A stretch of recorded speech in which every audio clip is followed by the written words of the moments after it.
السلام علیکم ورحمۃ اللہ وبرکاتہ۔ الحمد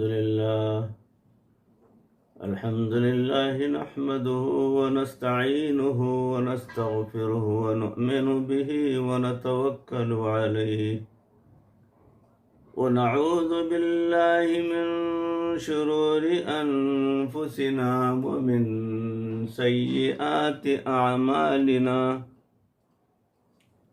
من يهده الله فلا مضل له ومن يضلله فلا هادي له، ونشهد أن لا إله إلا الله وحده لا شريك له، ونشهد أن سيدنا ومولانا محمدا عبده ورسوله أرسله بالحق بشيرا ونذيرا وداعيا إلى الله بإذنه وسراجا منيرا، أما بعد قال الله تبارك وتعالى في القرآن المجيد والفرقان الحميد، فأعوذ بالله من الشيطان الرجيم، بسم الله الرحمن الرحيم، والذين آمنوا أشد حبا لله، قال النبي صلى الله عليه وسلم، اللهم إني أسألك حبك وحب من يحبك، أو كما قال عليه الصلاة والسلام،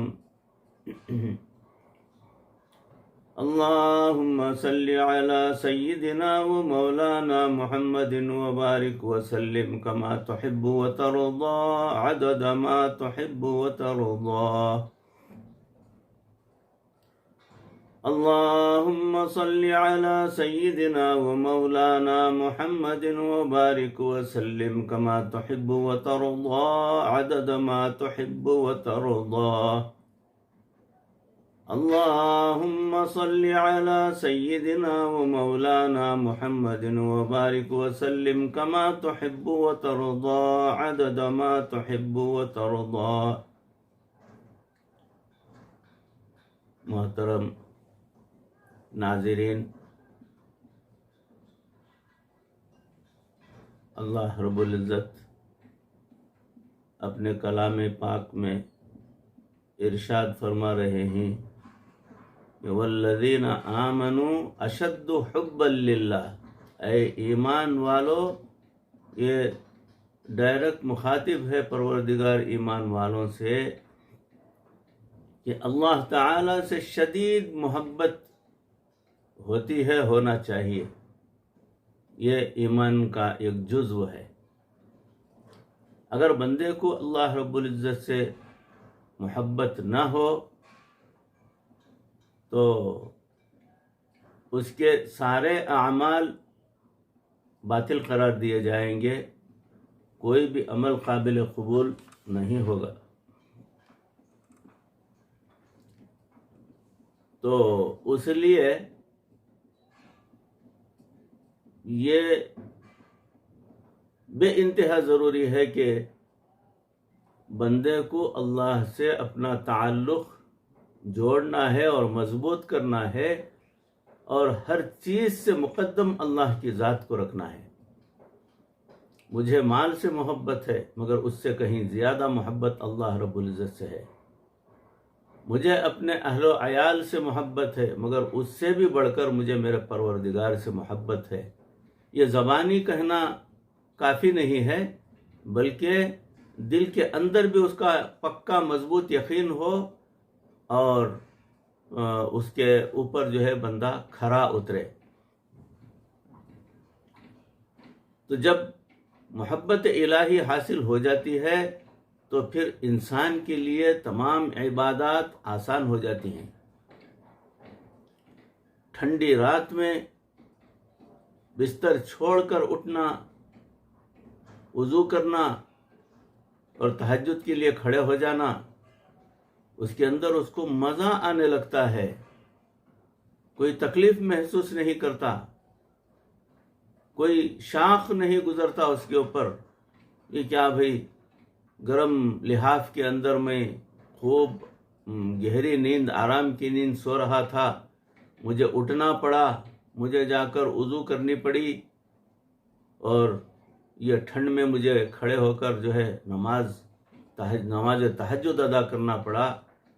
تو اس قسم کا تصور ہرگز نہیں آئے گا اس بندے کے دل میں جو اللہ سے سچی اور پکی محبت رکھتا ہے۔ جب محبت الہی حاصل ہو جاتی ہے تو پھر انسان کے لیے تمام عبادات آسان ہو جاتی ہیں، اس کے لیے قربانیاں دینا آسان ہو جاتا ہے، اور اپنے نفس کو لگام دینی آسان ہو جاتی ہے۔ اس لیے فرمایا والذین آمنوا اشد حبا للہ۔ محبت الہی وہ نعمت ہے جو اللہ کے محبوب صلی اللہ علیہ وسلم سے مانگی۔ آپ صلی اللہ علیہ وسلم تہجد کی نماز میں دعا مانگا کرتے تھے، اللہم انی اسألک حبک وحب من یحبک۔ اے اللہ، میں آپ سے آپ کی محبت کا سوال کرتا ہوں، جو آپ سے محبت کرتے ہیں میں ان کی محبت کا سوال کرتا ہوں۔ اللہ اکبر، سبحان اللہ۔ ہمیں بھی چاہیے کہ ہم بھی اللہ رب العزت سے پروردگار کی محبت کا سوال کریں، اور یاد رکھیے کہ جب انسان کے دل میں آشنائی کی لذت آ جاتی ہے تو دنیا سے انقطاع ہو جاتا ہے۔ یہ آٹومیٹک ہے کہ جب پروردگار سے پکی اور سچی محبت اس کے دل کے اندر پیدا ہو گئی تو آٹومیٹیکلی انسان جو ہے بالکل دنیا میں رہتے ہوئے دنیا سے دور ہو جاتا ہے، جیسے پانی میں رہتے ہوئے کشتی پانی سے دور رہتی ہے، اس حد تک کہ پانی کے اوپر چلتی رہتی ہے مگر پانی سے محبت نہیں کرتی۔ اگر پانی سے محبت کری، پانی کو اپنے اندر لے لیا، وہ کشتی ڈوب گئی۔ تو بالکل یہ مثال دے رہا ہوں کہ جس طرح کشتی پانی کے اوپر رہتے ہوئے پانی کے ساتھ چلتی ہے مگر پانی کو اپنے اندر نہیں لیتی، بالکل اسی طریقے سے مومن کا معاملہ، مومن کا مزاج اس قسم کا ہو جاتا ہے پروردگار کی محبت کی وجہ سے کہ دنیا میں رہتا ہے، دنیا بھی کرتا ہے تو ہر عمل اس کا اللہ کی رضا اور اس کی خوشنودی کے برابر ہوتا ہے، اور اس کی خوشنودی کو مد نظر رکھتے ہوئے دنیا کرتا ہے، روزی کماتا ہے، مگر اللہ کی محبت کو اپنے دل سے نکالے بغیر۔ انسان کی نگاہیں اللہ رب العزت کی ذات پر جمی ہوئی رہتی ہیں، اسی طرح اس کی توجہ کا قبلہ ایک بن جایا کرتا ہے، وہ لا کی تلوار سے ماسوا پر چھری پھیر دیتا ہے۔ لا کی تلوار یعنی نہیں ہے معبود، کوئی عبادت کے لائق نہیں ہے، وہ چھری پھیرنا ہے سوائے اللہ کے۔ تو اس کے دل میں اللہ آ جاتے ہیں، اس کے دل میں اللہ سما جاتے ہیں، بلکہ اس کے دل میں اللہ رب العزت چھا جاتے ہیں، اس کو فنائے قلب جو ہے کہتے ہیں۔ تو اس بندے کو فنائے قلبی عطا ہو جاتی ہے۔ اسی کو حاصل کرنے کے لیے میں اور آپ اس کے طلبگار رہیں اور ہونا چاہیے۔ ہمیں چاہیے کہ ہم اللہ رب العزت سے یوں مانگیں کہ رب کریم ہمیں اپنی ایسی یاد عطا فرما دے جس کی وجہ سے ہماری پوری زندگی اس کے حکموں کے مطابق ہو جائے۔ کیا بڑی بات ہے! یاد رکھیں کہ جو طلب کرتا ہے وہ پا لیتا ہے۔ حضرت خواجہ محمد معصوم رحمۃ اللہ علیہ فرماتے ہیں کہ سالک جب تک حالق نہ بنے کام نہیں ہوتا، یعنی سالک اپنے آپ کو ہلاک کرنے کے در پہ ہو جائے اللہ کے لیے، اسی لیے اللہ تعالیٰ نے انسان پر جو ہے کوئی کسی قسم کی کوئی بندش نہیں لگائی، بلکہ فرمایا یا ایھا الذین آمنوا اذکروا اللہ ذکرا کثیرا، سورہ احزاب کی 41ویں آیت ہے۔ فرماتے ہیں کہ اے ایمان والو، اللہ کا ذکر کثرت کے ساتھ کیا کرو۔ دوسری جگہ پروردگار نے فرمایا والذاکرین اللہ کثیرا والذاکرات، سورہ احزاب کی 35ویں آیت ہے۔ مفہوم اس کا یہ ہے کہ اور کثرت کے ساتھ ذکر کرنے والے مرد اور ذکر کرنے والی عورتیں۔ اللہ تعالیٰ نے ان آیات میں اپنے ذکر کے لیے کثرت کا لفظ ارشاد فرمایا، اور کثرت اس کو نہیں کہتے کہ ہم 5 منٹ جو ہے یاد کر لیں، یا 10 منٹ یاد کر لیں، یا مراقبہ کر لیں۔ جب منٹوں کے چکر سے نکل جائیں گے اور ذکر الہی کو زندگی کا مقصد بنا لیں گے تو پھر اللہ تعالی اپنی رحمت فرما دیں گے آپ پر اور ہم سب پر۔ جس طرح شیخ صاحب دامت برکاتہم نے کتنی عجیب بات ارشاد فرمائی ہے، بادشاہ اپنے دیدار کے لیے انتظار کروایا کرتے ہیں، یعنی بادشاہ وقت سے پہلے آ کر نہیں بیٹھ جاتے کہ لوگ آئیں گے آ کر میرا دیدار کریں گے، یہ بادشاہ کے شان کے خلاف ہوتی ہے بات۔ عوام الناس جب دربار میں بھر جاتے ہیں، وہ دیدار کا جو مقام ہوتا ہے وہاں پہنچ جاتے ہیں اور شدت سے انتظار کرتے رہتے ہیں، تب اس کے بعد بادشاہ جو ہے اندر سے تشریف لاتے ہیں اور تخت پر بیٹھ جاتے ہیں، تو وہ دیدار کرانا جو ہے واقعی وہ کچھ عجیب الگ سی بات ہوتی ہے۔ اللہ تعالی ہمیں مراقبے کی شکل میں اس انتظار کی روزانہ توفیق عطا فرما دے، آمین۔ تو اس سے پروردگار کا دیدار جو ہے ہمیں ضرور حاصل ہوگا، وہ اندرونی طریقے سے۔ نفس اپنے کنٹرول میں جب آ جائے گا تو اس وقت تو اس انسان کو پروردگار کا روحانی دیدار جو ہے نصیب ہو جاتا ہے۔ اگر آج ہم نے یہ بات دل میں پکی کر لی تو گویا ہمارا یہاں آنے کا مقصد پورا ہو گیا۔ انسان اللہ تعالیٰ سے اس کی محبت کا یوں سوال کرے، اللہم انی اسألک منک، اے اللہ میں آپ سے آپ ہی کو چاہتا ہوں۔ یہ محبت کی علامت ہے، محبت کی نشانی ہے، یہ محبت میں پروردگار کو یاد کرنے کا، پکارنے کا، ایڈریس کرنے کا جو ہے بہترین انداز ہے۔ واقعی اگر انسان کے دل میں یہ طلب پیدا ہو جائے تو پھر دیکھنا کہ عبادات کی کچھ اور ہی کیفیت ہوگی۔ یہ بتانے والی بات نہیں ہے، آپ کو خود محسوس ہو جائے گا کہ جب آپ کوئی بھی عبادت کے لیے تیار ہو جائیں گے تو پورے انہماک کے ساتھ اس عبادت کے اندر آپ جڑ جائیں گے۔ اگر نماز پڑھنا ہے آپ نماز پڑھیں گے، تلاوت کرنا ہے آپ تلاوت کریں گے، اللہ کا ذکر کرنے کے لیے بیٹھیں گے تو آپ اللہ کا ذکر کریں گے، مگر جب تک وہ اس عبادت سے فارغ نہیں ہوتے تب تک کوئی بھی خیال آپ کے دل و دماغ کے اوپر ہرگز نہیں چھائے گا سوائے اللہ کی محبت کے۔ کوئی خیال آپ کے دل کے اندر نہیں آئے گا، اسی کو کہتے ہیں اللہ سے عشق کا معاملہ۔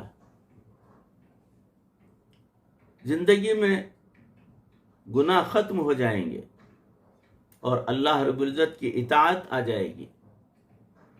محبت الہی تو کسی نہ کسی درجے میں ہر کلمہ گو کے اندر موجود ہوتی ہے، مگر پروردگار عالم نے اشد کا لفظ استعمال فرمایا کہ جب تک یہ محبت اشد کے مرتبے تک نہیں پہنچے گی اس وقت تک گویا ایمان کامل کی لذت نہیں ملے گی۔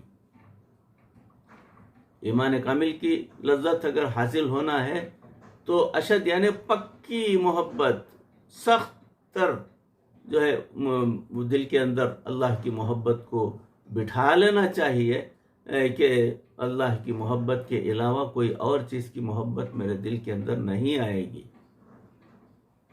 اسی لیے ہمیں چاہیے کہ ہم اللہ رب العزت سے ان کی محبت کی شدت مانگیں اور کہیں اے اللہ ہمیں اپنی محبت میں دیوانہ بنا دیجئے، مستانہ بنا دیجئے، ہر وقت ہماری آپ کے ساتھ تار جڑی رہے اور ہر وقت ہمارے دل میں آپ کا بسیرا ہو جائے۔ آمین ثم آمین۔ تو یہ پکی اور سچی محبت کے علامات ہیں۔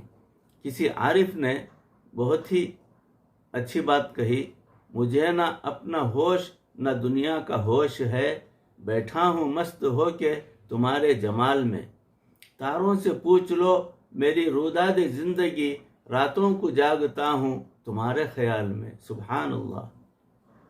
ہم بھی پروردگار عالم کی خاطر راتوں کو جاگنے والے بن جائیں، تہجد کی پابندی سے نماز پڑھنے والے بن جائیں اور ہر وقت وقوف قلبی رکھنے والے بن جائیں۔ محبت الہی کی شدت حاصل کرنے کے لیے دل کو صاف کرنا پڑتا ہے۔ جب انسان دل میں پڑے ہوئے بتوں کو توڑ دیتا ہے تو پھر اللہ رب العزت اس کے اوپر تجلی فرماتے ہیں۔ آج میلی جگہ پر کوئی انسان بیٹھنا پسند نہیں کرتا، پاک پروردگار عالم اس گندی جگہ پر آنا کیسے پسند فرمائیں گے؟ وہ بھی یہی چاہتے ہیں کہ اپنے دلوں کو صاف کر لو۔ اس لیے ہمیں چاہیے کہ ہم معبودان باطل سے اپنی توجہ ہٹا لیں، چاہے وہ نفسی ہوں، چاہے وہ آفاقی ہوں اور چاہے وہ خیالی ہوں۔ جی ہاں، کئی بت ایسے بھی ہوتے ہیں جن کو انسان اپنے دل اور دماغ میں پوجتا رہتا ہے۔ ایسے سب صنم خانوں کی صفائی کرنی ضروری ہے۔ ہر کونے میں، ہر کارنر میں دیکھ کر کہ میرے اندر وہ کیا برائی ہے کہ میرے دل کے اندر کدورت جم رہی ہے، وہ رکاوٹ بن رہی ہے میرے پروردگار کی تجلی کی۔ میرے پروردگار کی تجلی میرے دل پر ہوتی ہے تو میرا دل منور ہو جاتا ہے، اس کی وجہ سے میرا ایمان منور ہو جاتا ہے اور اس کی وجہ سے میرے اعمال مجھ سے اچھے اعمال صادر ہونے لگتے ہیں، تمام بد اعمالیوں سے منہ پھیرنے لگتا ہے انسان، چاہے وہ نفسی ہوں، چاہے آفاقی ہوں، چاہے خیالی ہوں۔ جی ہاں، بت ایسے بھی ہوتے ہیں جن کو انسان اپنے دماغ میں پوجتا ہے، دل و دماغ میں پوجتا ہے۔ ایسے سب صنم خانوں کی صفائی کرنی لازم اور ضروری ہے۔ میرے بھائی، میرے دوستوں، میرے بزرگوں، ہماری عبادتیں اور مجاہدے یقیناً اس قابل نہیں کہ ان کے بدلے ہمیں اللہ تعالیٰ کی محبت جیسی لازوال دولت مل جائے۔ یہ کوئی آسان بات نہیں ہے، مگر ہم تو سوالی ہیں۔ سوالی کا کام تو سوال کرنا ہوتا ہے، وہ یہ نہیں دیکھتا کہ میں اس بات کے قابل ہوں یا نہیں۔ پھر بھی ہم اللہ تعالیٰ سے یہی کہیں گے کہ اے اللہ، اگرچہ ہم بھی اس قابل نہیں ہیں، آپ ہی عطا فرمانے والے ہیں اور آپ ہی عطا فرما دیجئے۔